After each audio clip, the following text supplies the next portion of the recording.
ସମସ୍ତଙ୍କୁ ସ୍ୱାଗତ ଜଣାଉଛି। ମୁଁ ଭାଗ୍ୟରଥୀ ମହାନ୍ତି, ନୟାଗଡ଼ ଜିଲ୍ଲା ନୂଆଗାଁ ବ୍ଲକର ଢେଙ୍କାଣା UGUP ବିଦ୍ୟାଳୟର ସହକାରୀ ଶିକ୍ଷକ ଅଟେ। ମୁଁ ଗୁରୁଭକ୍ତି ସମ୍ପର୍କରେ ଭିଡ଼ିଓଟି ପ୍ରସ୍ତୁତ କରିଛି। ଆପଣମାନଙ୍କୁ ଅନୁରୋଧ କରୁଛି ଶେଷ ପର୍ଯ୍ୟନ୍ତ ଭିଡ଼ିଓଟି ଦେଖନ୍ତୁ। ଗୁରୁଭକ୍ତି ଏକଲବ୍ୟ କଥା। ବହୁଦିନ ପୂର୍ବର କଥା। ହସ୍ତିନାପୁର ନାମକ ଏକ ରାଜଧାନୀ ଥିଲା। ସେଠାରେ ଥିବା ରାଜାଙ୍କର ନାମ ଥିଲା ଧୃତରାଷ୍ଟ୍ର। ଯୁଧିଷ୍ଠିର, ଭୀମ, ଅର୍ଜୁନ, ନକୁଳ ଓ ସହଦେବଙ୍କୁ ପଞ୍ଚୁପାଣ୍ଡବ କୁହାଯାଉଥିଲା।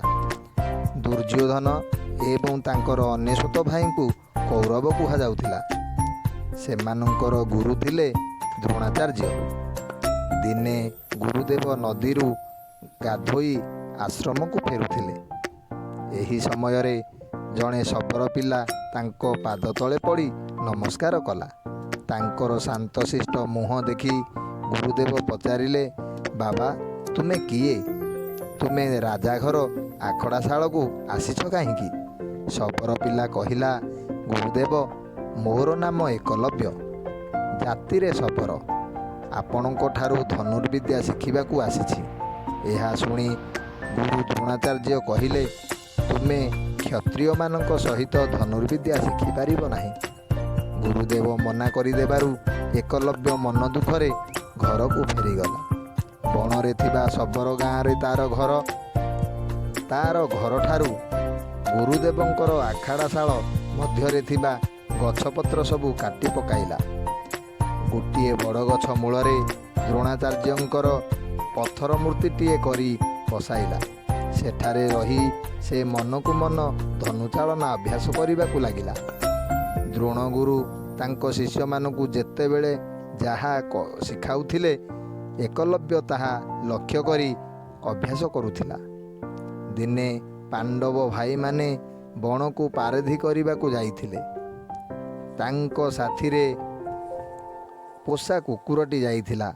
ପୋଷା କୁକୁରଟି ଏକଲବ୍ୟଙ୍କୁ ଦେଖି ଭୁକିବାକୁ ଲାଗିଲା। ଏହାର ମଜା ଦେଖିବା ପାଇଁ ଏକଲବ୍ୟ ଧନୁତୀର ମାରି ତାର ମୁହଁ ବନ୍ଦ କରିଦେଲେ। ଏହାପରେ କୁକୁରଟି ପାଣ୍ଡବ ଭାଇମାନଙ୍କ ପାଖକୁ ଫେରିଗଲା।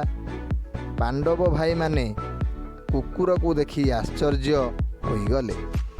ଅର୍ଜୁନ ଭାବିଲେ ଯେ ମୋ ଠାରୁ ଅଧିକ ଦକ୍ଷ କିଏ ଜଣେ ଧନୁଶର ଚାଳକ ବଣରେ ରହିଛି। ସେମାନେ ଗୁରୁ ଦ୍ରୋଣଙ୍କ ପାଖକୁ ଯାଇ ବଣର ସମସ୍ତ ଘଟଣା କହିଲେ। ସେ ମଧ୍ୟ ଶୁଣି ଆଶ୍ଚର୍ଯ୍ୟ ହୋଇଗଲେ। ଏହାପରେ ଗୁରୁ ଦ୍ରୋଣାଚାର୍ଯ୍ୟ ପାଣ୍ଡବମାନଙ୍କୁ ସାଥିରେ ଧରି ବଣକୁ ଗଲେ। କିଛି ସମୟ ଖୋଜାଖୋଜି କରିବା ପରେ ସେମାନେ ଏକଲବ୍ୟ ଆଖଡ଼ାଶାଳକୁ ଦେଖିଲେ। ତାପରେ ଏକଲବ୍ୟ ଗୁରୁ ଦ୍ରୋଣଙ୍କୁ ଦେଖି ନମସ୍କାର କଲେ। ଏହାପରେ ଗୁରୁ ଦ୍ରୋଣଙ୍କର ପୂର୍ବ କଥା ମନେ ପଡ଼ିଗଲା। ଗୁରୁ ଦ୍ରୋଣ ଏକଲବ୍ୟଙ୍କୁ ପଚାରିଲେ, ତୁମେ କାହାଠାରୁ ଏହି ବିଦ୍ୟା ଶିକ୍ଷା କରିଛ? ଉତ୍ତର ଦେବାକୁ ଯାଇ ଏକଲବ୍ୟ ଗଛ ମୂଳରେ ଥିବା ପଥର ମୂର୍ତ୍ତି ଆଡ଼କୁ ଅଙ୍ଗୁଳି ଦେଖାଇ କହିଲେ, ଇଏ ମୋର ଅସ୍ତ୍ରଗୁରୁ। ଦ୍ରୋଣ ଜାଣିପାରିଲେ ଏକଲବ୍ୟଙ୍କର ଗୁରୁ ସେ ନିଜେ। ଏଣୁ ଗୁରୁ ଦ୍ରୋଣ ମନେ ମନେ ଏକଲବ୍ୟକୁ ବହୁତ ପ୍ରଶଂସା କଲେ। ଗୁରୁ ଦ୍ରୋଣାଚାର୍ଯ୍ୟ ଅର୍ଜୁନଙ୍କୁ ଶ୍ରେଷ୍ଠ ଧନୁର୍ଦ୍ଧର କରିବାକୁ ପ୍ରତିଜ୍ଞା କରିଥିଲେ, କିନ୍ତୁ ଏକଲବ୍ୟ ସବୁଠାରୁ ଶ୍ରେଷ୍ଠ ଧନୁର୍ଦ୍ଧର ହୋଇଗଲେ। ଗୁରୁ ଦ୍ରୋଣ କହିଲେ, ଏକଲବ୍ୟ, ତୁମେ ଯଦି ମୋତେ ଗୁରୁ ବୋଲି ମାନୁଛ, ତୁମକୁ ମୋତେ ଗୁରୁ ଦକ୍ଷିଣା ଦେବାକୁ ପଡ଼ିବ। ସଙ୍ଗେ ସଙ୍ଗେ ଏକଲବ୍ୟ କହିଲେ, ମୁଁ ପ୍ରତିଜ୍ଞା କରୁଛି, ଆପଣ ଯାହା ମାଗିବେ ମୁଁ ଗୁରୁ ଦକ୍ଷିଣା ସ୍ୱରୂପ ଆପଣଙ୍କୁ ସଙ୍ଗେ ସଙ୍ଗେ ଅର୍ପଣ କରିବି। ଗୁରୁ ଦ୍ରୋଣ ଦକ୍ଷିଣା ସ୍ୱରୂପ ଏକଲବ୍ୟର ଡାହାଣ ହାତର ବୁଢ଼ା ଆଙ୍ଗୁଳିକୁ ଦକ୍ଷିଣା ମାଗିଲେ। ଏକଲବ୍ୟ ବିନା ଦ୍ୱିଧାରେ ଛୁରୀ ଧରି ନିଜ ଆଙ୍ଗୁଠିଟିକୁ କାଟି ପକାଇଲା ଏବଂ ଗୁରୁଙ୍କ ପାଦ ତଳେ ଥୋଇ ଦେଲା। ଗୁରୁ ଦ୍ରୋଣ ଏକଲବ୍ୟର ଗୁରୁ ଭକ୍ତି ଦେଖି ନିଜକୁ ବହୁତ ଧିକ୍କାର କଲେ। ଏଥିରୁ ଆମେ ଶିକ୍ଷା କଲେ ଯେ ଗୁରୁଙ୍କର ଆଦେଶକୁ ମାନି ଚଳିଲେ ସବୁ କିଛି ଅସମ୍ଭବ କଥା ସମ୍ଭବ ହୋଇପାରିବ।